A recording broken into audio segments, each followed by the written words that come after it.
A Islândia medieval lembra muitas coisas, como geleiras, vikings e vulcões. Contudo, além de tudo isso, durante esse período da história, surgiu um modelo de governança nunca antes visto.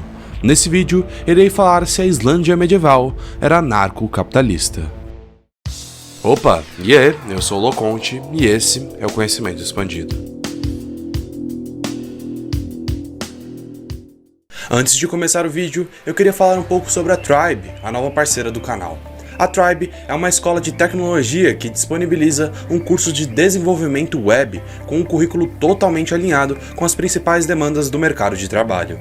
A maior vantagem da Tribe é provavelmente o fato que você pode escolher por pagar pela sua formação apenas quando já estiver trabalhando na área e ganhando acima de R$3.000 por mês. Quem acompanha o CE e já viu vídeos sobre o metaverso e a digitalização da Estônia, sabe que a tecnologia exerce um papel gigantesco na sociedade e hoje o mercado desse setor está crescendo cada vez mais. Porém, no Brasil, muitas vagas de emprego não são preenchidas, pois faltam profissionais qualificados. E é aí que entra a Tribe, que forma desenvolvedores web.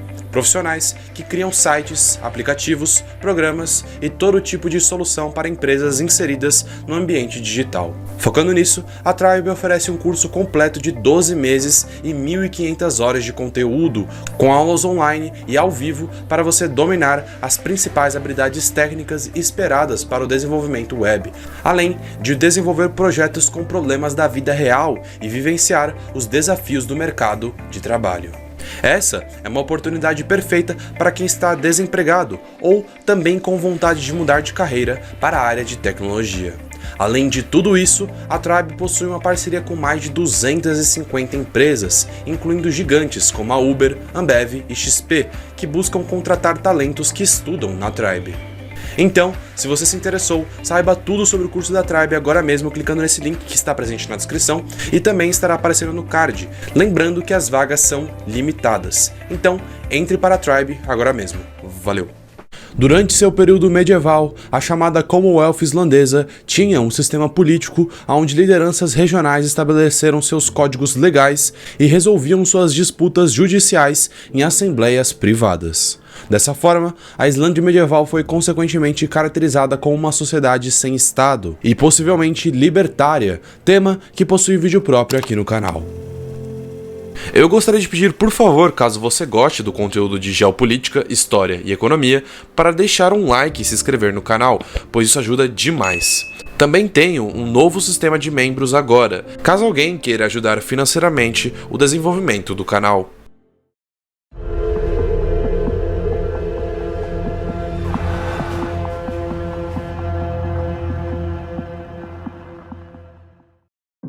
A Comunidade da Islândia, também conhecida como Estado Livre da Islândia, foi a unidade política existente na região entre 930 e 1262. Na verdade, a história da Islândia é consideravelmente recente, uma vez que o local era uma ilha desabitada até cerca de 874. A Islândia começou a ser habitada principalmente de imigrantes vindo da Noruega. A maioria deles imigravam, pois os direitos de agricultores comuns eram ameaçados por os reis nórdicos, que buscavam expandir seu poder. Os noruegueses fugiram de governos autoritários como o de Harald Fairhair, citado no vídeo da série Vikings aqui no canal.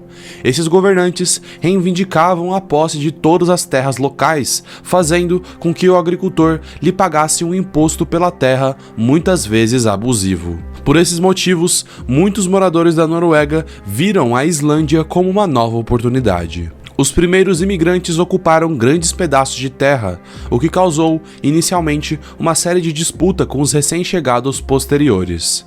Contudo, nas gerações seguintes, as terras foram divididas entre pequenos fazendeiros. A economia da região era simples, sendo a unidade principal a fazenda autossuficiente, dependente do pastoreio, caça e coleta. Não haviam grandes cidades e os conflitos às vezes eram resolvidos por rixas. De fato, os nórdicos do século X eram bastante empreendedores, uma vez que após conquistarem e colonizarem partes da Inglaterra, eles estabeleceram rotas comerciais até o Império Bizantino. Porém, diferentemente dos noruegueses e dos dinamarqueses, os islandeses desistiram de parte da cultura viking, de proezas militares, conquistas e da realeza, optando pelo consenso. Os fazendeiros concordaram com o fato de que nenhum líder jamais deveria dominar e se tornar um senhor ou um rei. A falta de ameaças desencorajou a formação de redes defensivas dominadas pelos senhores. Ou seja, uma vez que a Islândia não sofria ameaças de invasões estrangeiras, nunca foi criado um reino ou um exército. Quando os colonos chegaram à Islândia, eles carregavam consigo uma parte importante do código social das comunidades escandinavas. Isso pode ser visto nas leis sofisticadas que tratam de propriedade, posse e competição, fortemente exploradas na literatura medieval nórdica, as sagas. À medida que a população aumentou, a necessidade de uma lei comum também tornou-se bastante clara.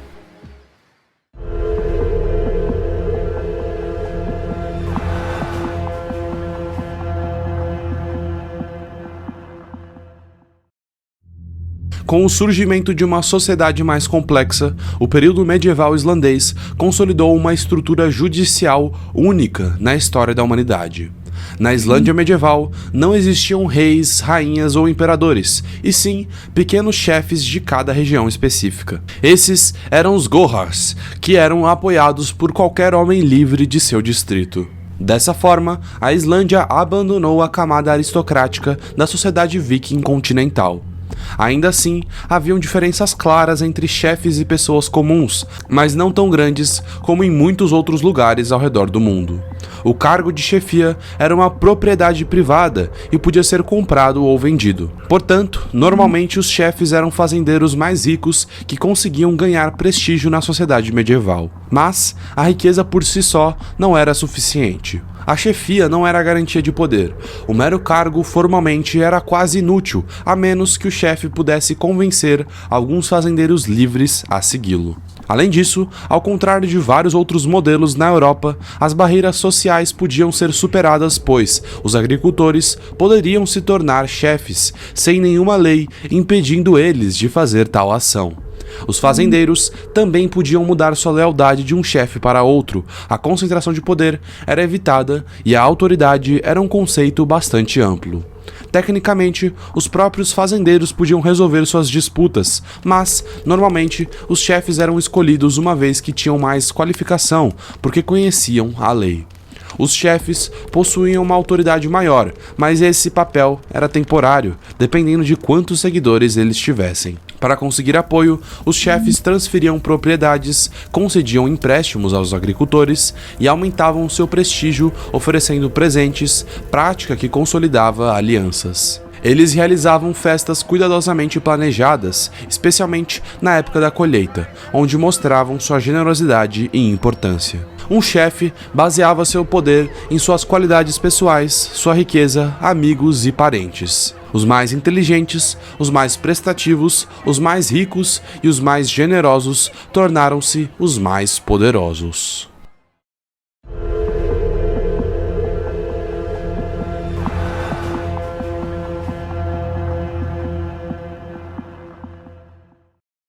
Em um nível regional, os chefes convocavam reuniões todas as primaveras para resolver disputas locais. Essa era chamada Alþingi, a Assembleia Nacional da Islândia, sendo a instituição parlamentar mais antiga da história.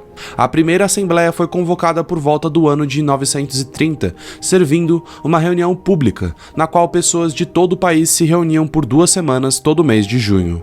Ao contrário do continente europeu, todas as disputas eram públicas, com pessoas sentadas em bancos assistindo os julgamentos. Após decidir que parte era culpada, no entanto, os tribunais normalmente não tinham autoridade para executar uma sentença.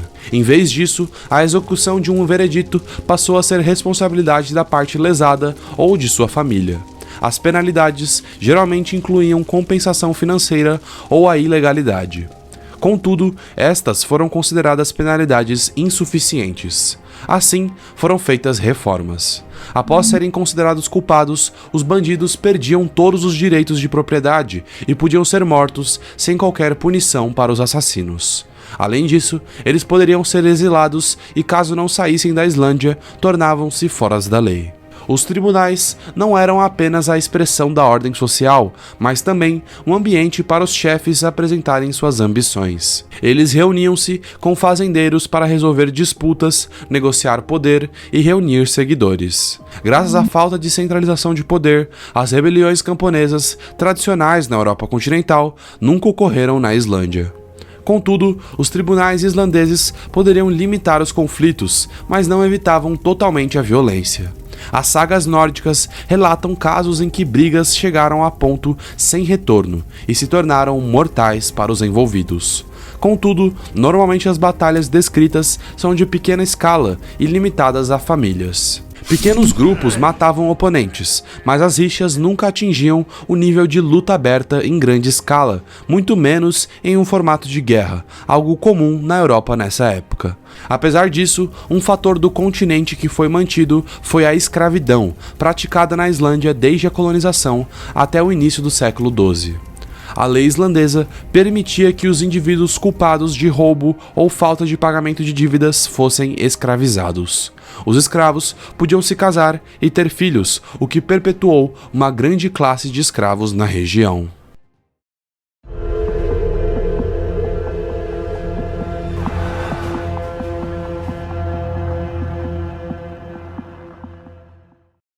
Após o estabelecimento desse modelo medieval na Islândia, historiadores fizeram pesquisas para tentar identificar o desenvolvimento humano da região em comparação com outras partes da Europa, que eram governadas por sociedades estatais.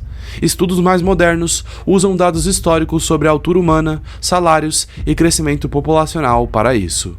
A altura é determinante, pois as pessoas mais ricas tendem a ser mais bem nutridas, e como as pessoas mais bem nutridas tendem a ser mais altas, as pessoas mais ricas também tendem a ser mais altas. Quando os dados sobre a renda histórica não estão disponíveis, os cientistas sociais aproximam os padrões de vida históricos com dados sobre a estatura. Outros fatores também influenciam na altura dos povos, como a genética. Porém, a maioria dos islandeses possuía uma genética semelhante à dos noruegueses, uma vez que vieram da mesma região.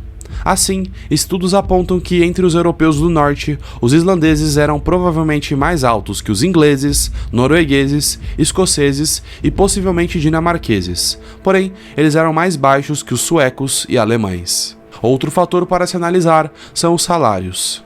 As estimativas apontam que o salário islandês médio era de 48 gramas de prata por ano. Já o salário inglês era de 310 gramas de prata por ano, um número muito maior do que o islandês. Contudo, esse cálculo não inclui um fator, o imposto. Os islandeses medievais pagavam aos seus chefes quantias basicamente simbólicas. Porém, na Inglaterra, a situação era diferente. Os trabalhadores medievais ingleses pagavam pesados impostos aos seus senhores feudais, entre 1/4 e metade da sua produção agrícola bruta. Além disso, esses impostos eram raramente convertidos de volta à população, sendo a maioria das vezes usados para financiar a aristocracia inglesa. Em questão de crescimento populacional, a Islândia também não ficou atrás de seus vizinhos europeus. Ou seja, os padrões de vida representados pela estatura, salários reais e crescimento populacional islandês é semelhante, em alguns casos superior, aos governos europeus da mesma época. Isso demonstra uma possível eficiência das instituições privadas, principalmente para a governança de conflitos. Alguns estudos inclusive examinam o bem-estar na Somália, antes e depois do colapso do governo. Dados apontam que o bem-estar somali melhorou sob a anarquia, e melhorou mais do que o bem-estar em alguns vizinhos governados pelo Estado da Somália. A crise da Somália, inclusive, possui um vídeo aqui no canal.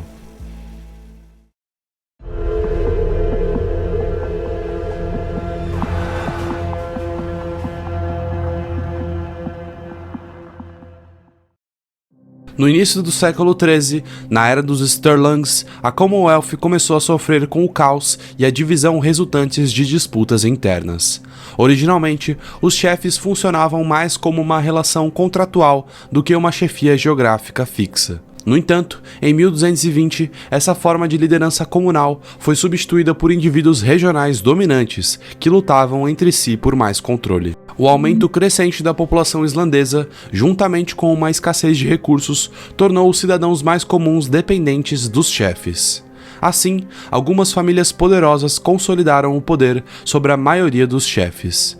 A cristianização da Islândia também influenciou fortemente o fim da comunidade livre islandesa. O poder e a riqueza da igreja cristã cresceram rapidamente devido à introdução do dízimo, o primeiro verdadeiro imposto introduzido na Islândia. A igreja então começou a unificar o país. Além disso, o rei da Noruega começou a exercer pressão sobre seus vassalos islandeses para colocar o país sob seu domínio direto. Uma combinação de descontentamento com hostilidades domésticas e pressão do rei da Noruega levou aos chefes da Islândia a aceitar Hákon IV da Noruega como rei em 1262, acabando oficialmente com o Estado Livre Islandês. Mas então, era anarcocapitalismo que estava em vigor na Islândia medieval? Atualmente, a literatura econômica sobre sociedades governadas privadamente cresceu substancialmente. Outro caso citado além da Islândia medieval é o Oeste americano do século XIX, que possui um vídeo aqui no canal. A maioria dos teóricos libertários, como David D. Friedman, não rotulam a Islândia medieval diretamente como anarcocapitalista. Porém, eles enxergam que o sistema jurídico da região era próximo ao libertário, pois a aplicação da lei era inteiramente privada e altamente proto-capitalista. Além disso, tanto o conceito de anarquismo quanto o conceito de capitalismo são posteriores ao fim da Islândia medieval, e, portanto, chamar esse modelo de anarcocapitalismo é no mínimo anacrônico. Contudo, com os aspectos apresentados no vídeo, é possível classificar tal momento histórico como proto-anarcocapitalista, sendo uma sociedade baseada amplamente em um sistema jurídico privado e sem centralização estatal. Bom pessoal, o vídeo foi esse. Qualquer dúvida ou crítica é só deixar nos comentários. Lembrando que a sua opinião é muito importante, assim tentarei responder o mais rápido possível. Se tiverem gostado do conteúdo, por favor deixa o like e se inscreva no canal. Mas é isso, valeu!